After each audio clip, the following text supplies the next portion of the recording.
এবার চলে আসো বিভব শক্তি। বিভব শক্তি আছে 3 রকমের, বা আমাদের বইতে মূলত এই 3 রকম নিয়ে আলোচনা করছে।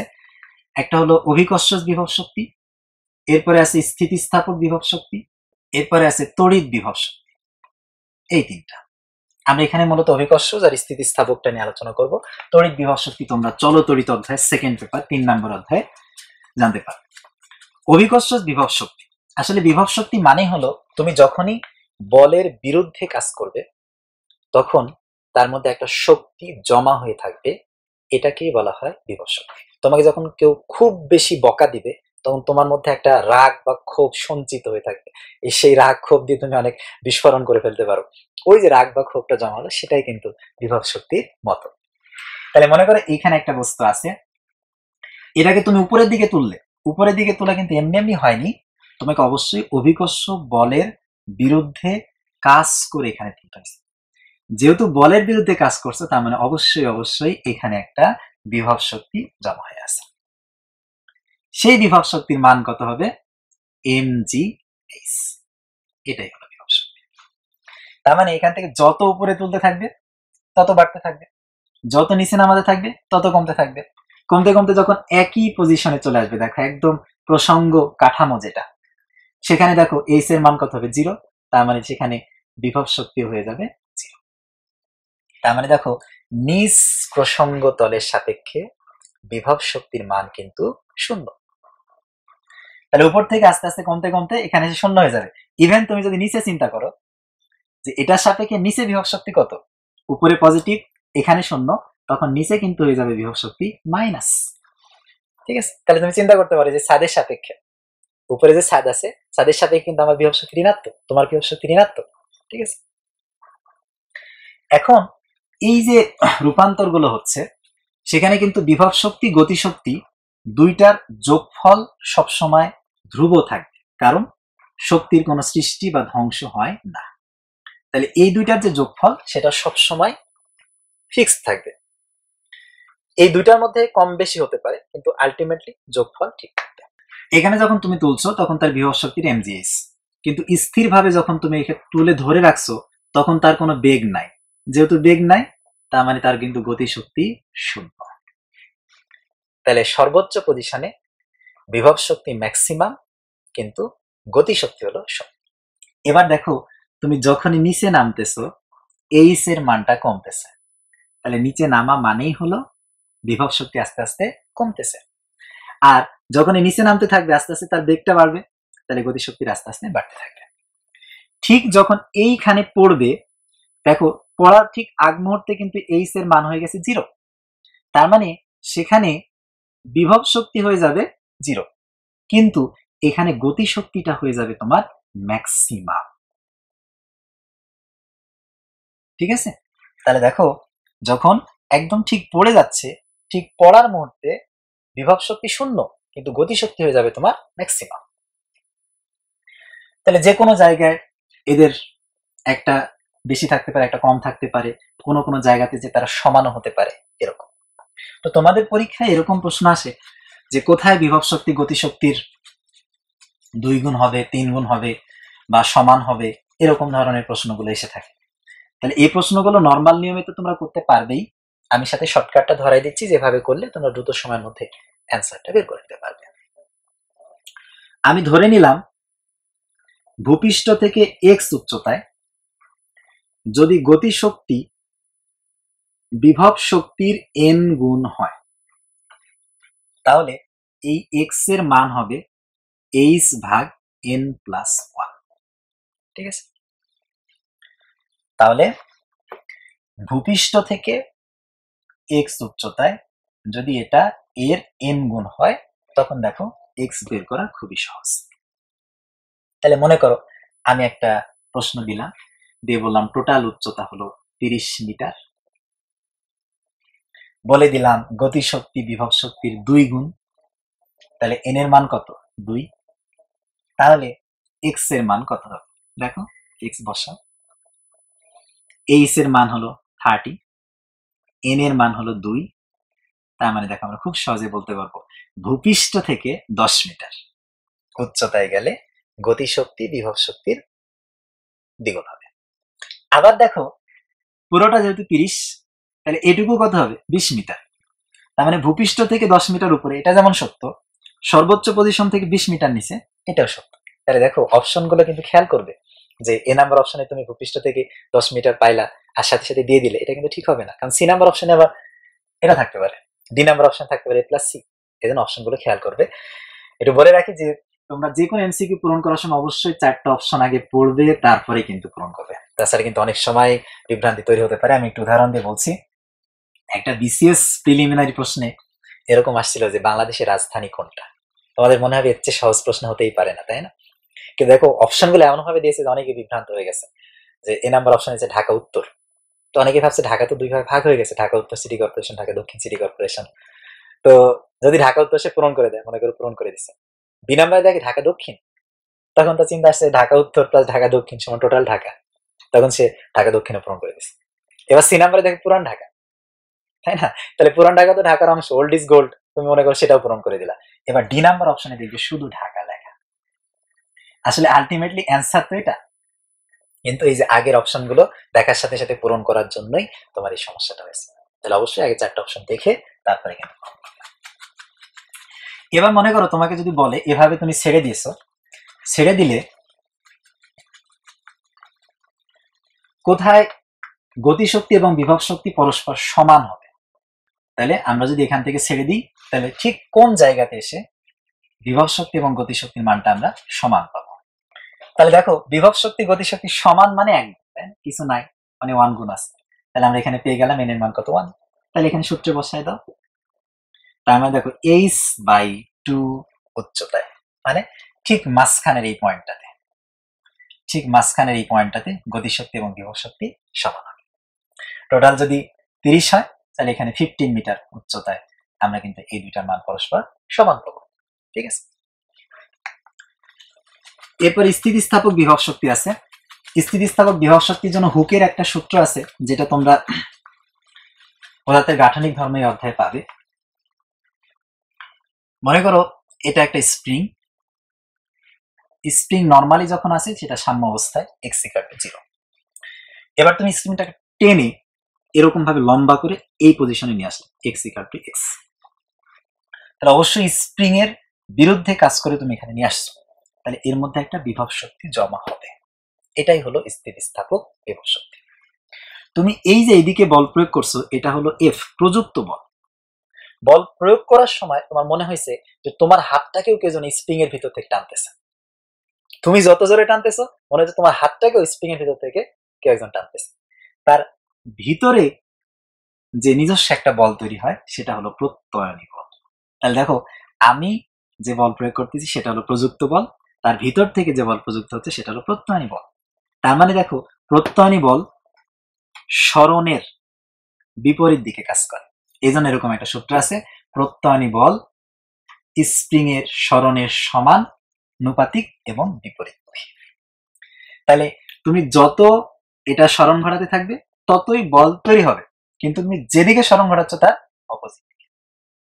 তাহলে এইখানে দেখো এটা হলো প্রত্যয়নী বলের জন্য বিপরীত দিকে, কিন্তু আমি যদি প্রযুক্ত বলের জন্য বলি তখন দেখো F = x, কারণ দুইটা একই দিকে কাজ করতেছে।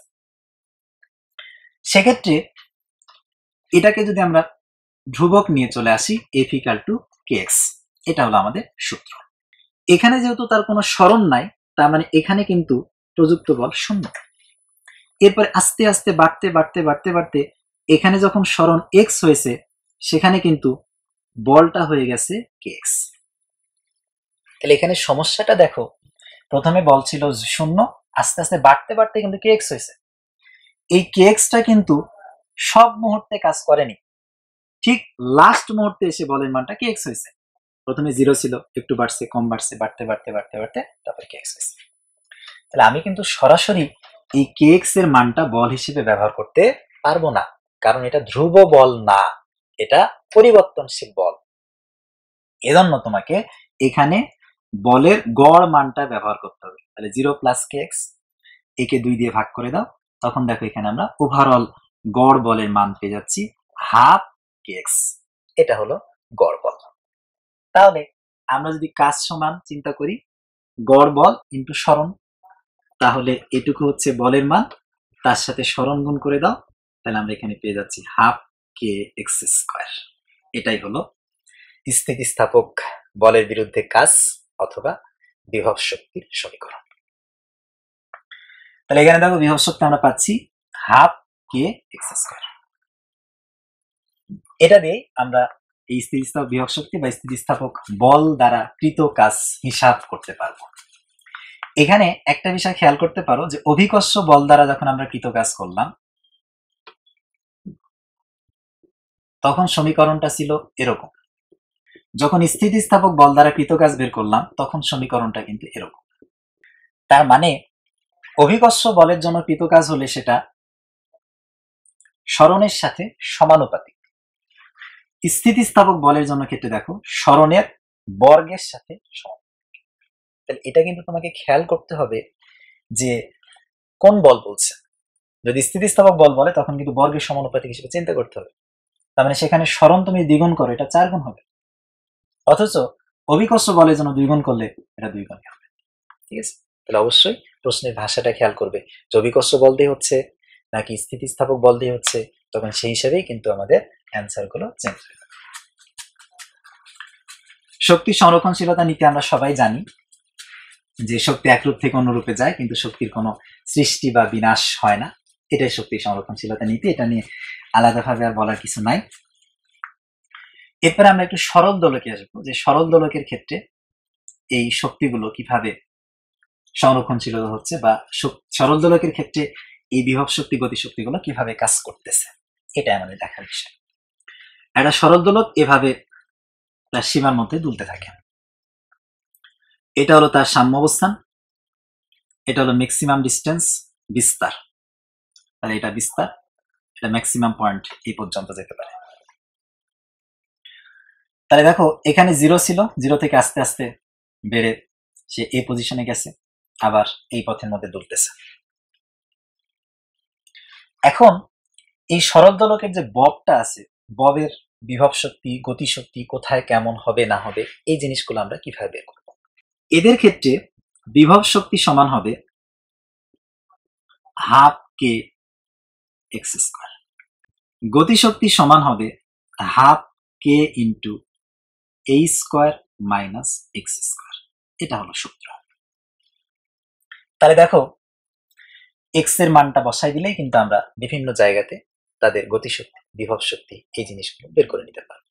যেমন এই পয়েন্টে মানে সাম্য অবস্থা, সাম্য অবস্থা এক্স এর মান 0, তুমি যদি এখানে 0 বসায় দাও তার মানে কি হবে বিভব শক্তির মান 0, তাহলে সাম্য অবস্থাতে এখানে বিভব শক্তির মান হলো 0। আর যদি এখানে এক্স এর মান 0 বসায় দাও তাহলে এই পুরোটা নাই হয়ে যাচ্ছে, তখন দেখো গতি শক্তির মানটা হচ্ছে ম্যাক্সিমাম হাফ কে এ স্কোয়ার।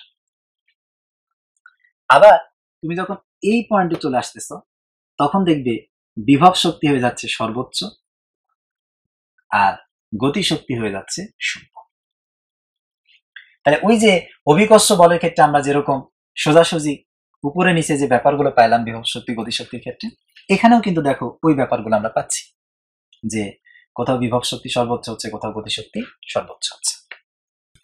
যদি এরকম একটা প্রশ্ন করা হয় যে এই পুরো যাত্রাপথের মধ্যে কোন বিন্দুতে বিভব শক্তি এবং গতি শক্তি পরস্পর সমান, তাহলে এই পুরো যাত্রা বিন্দুতে কোথায় বিভব শক্তি এবং গতি শক্তি সমান, দেখবে অনেকেই না চিন্তা করে a/2 বলে দিতে পারে, কিন্তু তোমাকে অবশ্যই সমীকরণ থেকেই অ্যান্সার দেওয়ার চেষ্টা করতে হবে।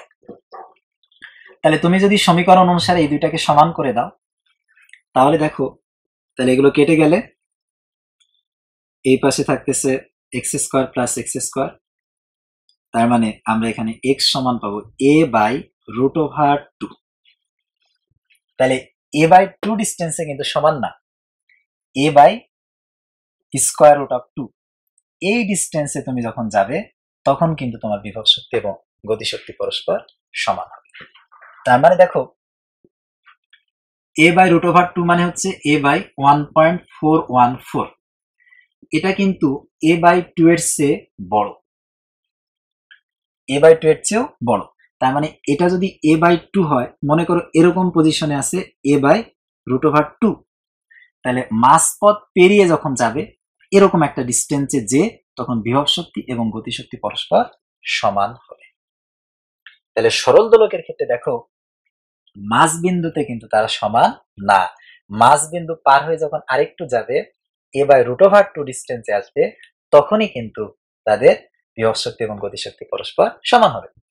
তাহলে এখন যদি তোমাকে বলে মাঝ বিন্দুতে কোনটা বেশি হবে, দেখো মাঝ বিন্দু মানে এই দিকে, তাইলে এইদিকে আমরা দেখলাম যে এখানে তো বিভব শক্তি একদম শূন্য, তার মানে এইদিকে তো বিভব শক্তি আস্তে আস্তে কমতেছে। তাহলে এই বিন্দুতে যদি বলে a/2 এখানে গতি শক্তি বিভব শক্তির চেয়ে বেশি হবে। ঠিক আছে, তাহলে সরল দোলকের ক্ষেত্রে মাঝ বিন্দুতে দুইটা সমান না, গতিশক্তি বেশি। মাঝ বিন্দু একটু পার হয়ে a/√2 ডিস্টেন্সে যখন যাবে, তখন দেখো এই দুইটা পরস্পর সমান হয়ে যাচ্ছে। এবার শেষের দিকে কিছু টপিকস আছে, যেমন সংরক্ষণশীল বল, অসংরক্ষণশীল বল। এই জিনিসগুলো তোমরা মোটামুটি জানোই। সংরক্ষণশীল বল, মনে করো এই বস্তুটাকে আমি অভিকর্ষ বলের বিরুদ্ধে উপরে তুললাম, তাহলে এইচ ডিস্টেন্স যদি উপরে উঠায়, যেহেতু অভিকর্ষ বলের বিরুদ্ধে করা হয়েছে, তার মানে অভিকর্ষ বল দ্বারা কৃত কাজ হবে -mgs। যদি এটাকে আমি আবার আগের পজিশনে নিয়ে আসি, তখন অভিকর্ষ বলের পক্ষে কাজ করা হবে, তখন কৃত কাজ হবে +mgs। পুরোটা যোগ করে দিলে দেখো কাজের পরিমাণ হয়ে যাচ্ছে 0।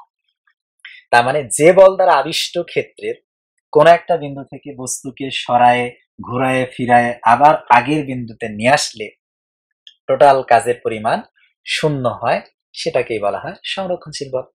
ঠিক আছে, তাহলে একটা বিন্দু থেকে যাত্রা শুরু করে তুমি যে পথে যেভাবে বিভিন্ন ভাবে ঘুরে ফিরে উল্টায় পাল্টায় যদি আবার আগে জায়গায় আসো, তোমার কৃত কাজ যদি 0 হয়, তখন সেই বলটাকে আমরা বলবো সংরক্ষণশীল বল। তার মানে দেখো এই সংরক্ষণশীল বলে প্রথমে কাজ কত হয়েছিল -mgs, পরে কিন্তু দেখো আবার পেয়েছে +mgs। তার মানে এখানে কাজটাকে পুনরুদ্ধার করার সুযোগ আছে, কাজটাকে পুনরুদ্ধার করার সুযোগ আছে। তাহলে সংরক্ষণশীল বল দ্বারা পুরো চক্রে কৃত কাজের মান 0 হয়। সংরক্ষণশীল বল দ্বারা কাজটাকে পুনরুদ্ধার করা যায়। ঠিক আছে, এটা হলো তাদের বৈশিষ্ট্য। যেমন আমরা একটা উদাহরণ পেয়ে গেলাম, অভিকর্ষ বল হলো একটা সংরক্ষণশীল বল। অসংরক্ষণশীল বল, ঘর্ষণ বল। আমরা একটু আগেও বলছিলাম যে ঘর্ষণ বলের কাজই হলো সবসময় বাধা দেওয়া। ঘর্ষণ বল মানেই বাধা, সবসময় বাধা দিবে।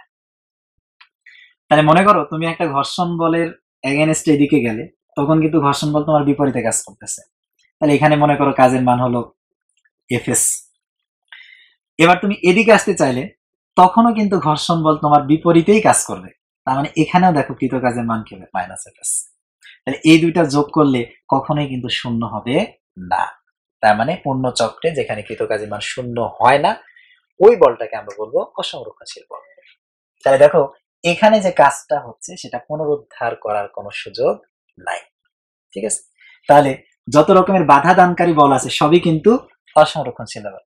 যেমন ঘর্ষণ বল, সান্দ্রতা, সান্দ্রতাকে কিন্তু তরলের ঘর্ষণ বলা হয় বা তরলের আঠাত্ব বলা হয়, তরলকে বাধা দেয়, এটাও কিন্তু অসংরক্ষণশীল বল। ঠিক আছে, তারপর রোধ, বিদ্যুৎ প্রবাহে বাধা দেয়, এটাও কিন্তু অসংরক্ষণশীল বল। এরপরে ক্ষমতা নিয়ে কিছু কথা আছে। ক্ষমতা, দেখো কাজের সাথে ক্ষমতার খুব ভালো একটা সম্পর্ক। ক্ষমতা মানে হলো একক সময়ে কৃত কাজ, একক সময়ে যে পরিমাণ কাজ করতে পারবে সেটাই হলো ক্ষমতা। তাহলে এখান থেকে আমরা বের করতে পারবো এর একক হলো জুল পার সেকেন্ড, এটাকে ওয়াট বলা হয়। তাহলে এটা হচ্ছে ক্ষমতার একক। এখান থেকে তুমি ক্ষমতার মাত্রাও বের করে নিতে পারবে, ml² 10^3, এটা হচ্ছে ক্ষমতার মাত্রা। তাহলে ক্ষমতার একটা ব্যাপার দেখো যে ক্ষমতা কিন্তু সময়ের সাথে ব্যস্তানুপাতিক। তার মানে যার যত কম সময় লাগবে তার ক্ষমতা তত বেশি, যার বেশি সময় লাগবে তার ক্ষমতা কম। মনে করো এরকম ভাবে দুইটা সিঁড়ি রাখা আছে একই রকমের, দুজনেই চূড়ান্ত পৌঁছে গেল গন্তব্যে, একজনের 2 সেকেন্ড সময় লাগলো, আরেকজনের 3 সেকেন্ড সময় লাগলো। যদি তোমাকে বলে কাজ কার বেশি, দেখো যদি বলে কাজ কার বেশি, কাজ কিন্তু দুজনেরই সমান, কারণ কাজের সমীকরণে সময়ের সাথে আমাদের কোনো কনসার্ন নাই। কাজে আমরা দেখি বল আর স্মরণ। দেখো এখানে কি দুজনেরই স্মরণ সেম, তার মানে দুজনেরই কাজ কিন্তু সমান। সে 2 সেকেন্ডে উঠুক বা 10 সেকেন্ড উঠুক, এটা আমার কোনো ব্যাপার না। কিন্তু আমি যখন ক্ষমতার কথা বলবো, দেখো ক্ষমতা মানে হলো কত অল্প সময় করতে পারছে বা 1 সেকেন্ডে কতটুকু করতে পারছে। তখন যার কম সময় লেগেছে তার ক্ষমতা বেশি, যার বেশি সময় লেগেছে তার ক্ষমতা কম। ক্ষমতার একটা বিশেষ একক ব্যবহার করা হয়, সেটা হলো হর্স পাওয়ার। 1 হর্স পাওয়ার বা অশ্ব ক্ষমতা, এটা সমান হলো 746 ওয়াট। তাহলে 1 হর্স পাওয়ার সমান 746 ওয়াট। এটা অনেক সময় প্রশ্নে একটু ঘুরায় দেয়, খেয়াল রাখবে। যদি হুট করে বলে 1 ওয়াট সমান কত হর্স পাওয়ার, অনেকেই সাবকনশিয়াস মাইন্ডে 746 হর্স পাওয়ার বলে দেয়, কিন্তু এটা কত হবে 1/746 হর্স। এরকম সাথে দেখবে মেগাওয়াট, কিলোওয়াট, এই এককগুলো খুব বেশি ব্যবহার করা হয়। এগুলো যেভাবে আমরা আগে পড়ছি সেটাই, মেগা মানে 10⁶, কিলো মানে 10⁻³ এভাবে করে এই এককগুলোর সম্পর্কগুলো তুমি বের করে নিতে পারবে। এই অধ্যায়ের একদম শেষ পর্যায়ে আমরা যে টপিকসটা বলবো সেটা হলো কর্মদক্ষতা, এফিসিয়েন্সি। কর্মদক্ষতা মানে হলো, দেখবে কোনো যন্ত্রই কিন্তু 100% দক্ষভাবে কাজ করতে পারে না, সেটা মানুষের ক্ষেত্রে প্রযোজ্য। আমি এতক্ষণ ধরে যা যা পড়ালাম সেগুলো সবাই সবকিছুই 100% ধরে রাখবে, এটাও কিন্তু স্বাভাবিক না। নর্মালি কিছু না কিছু ভুলে যাবে। আবার আমার স্যারও যখন আমাকে পড়ায় আমি কিন্তু 100% ধরে রাখতে পারবো না। তাহলে কর্মদক্ষতা মানে আমি ইনপুটের কত পার্সেন্টকে আউটপুট হিসেবে নিতে পারতেছি, এটাই হলো কর্মদক্ষতা। তাহলে এটা সমান হলো ইনপুট ভাগ হলো আউটপুট ইন্টু 100%। তাহলে তুমি কতটুকু ক্ষমতা বা কতটুকু কাজ করার অ্যাবিলিটি তুমি তাকে দিলে, দেওয়ার পরে সে কতটুকু পারফরমেন্সে পরিণত করতে পারলো, এটা হিসাব করে, দুঃখিত আমি ভুল লিখেছি, সবসময় আমাদের আউটপুটটা হচ্ছে মেইন টার্গেট। আউটপুটটাকে উপরে রাখতে হবে, নিচে রাখতে হবে ইনপুট। তাহলে উপরে আউটপুট, নিচে ইনপুট, তাকে 100% গুণ করলেই আমরা পেয়ে যাব কর্মদক্ষতা। তাহলে তুমি কত জুল শক্তি তুমি তাকে সরবরাহ করতেছো, এরপরে সে কত জুল কাজ করতে পারতেছে, সেই অনুসারে তুমি বুঝতে পারবে তার কর্মদক্ষতা কত। যেমন ধরো আমরা তড়িৎ শক্তি দিলাম বৈদ্যুতিক বাল্বে, ধরো 30 জুল পরিমাণ তড়িৎ শক্তি সরবরাহ করা হয়েছে। সেখানে আমাদের মেইন টার্গেট যদি আলো থাকে, আলো পাওয়া, সেখানে আমি আলোক শক্তি হিসেবে মনে করো 20 জুল শক্তি পেয়েছি।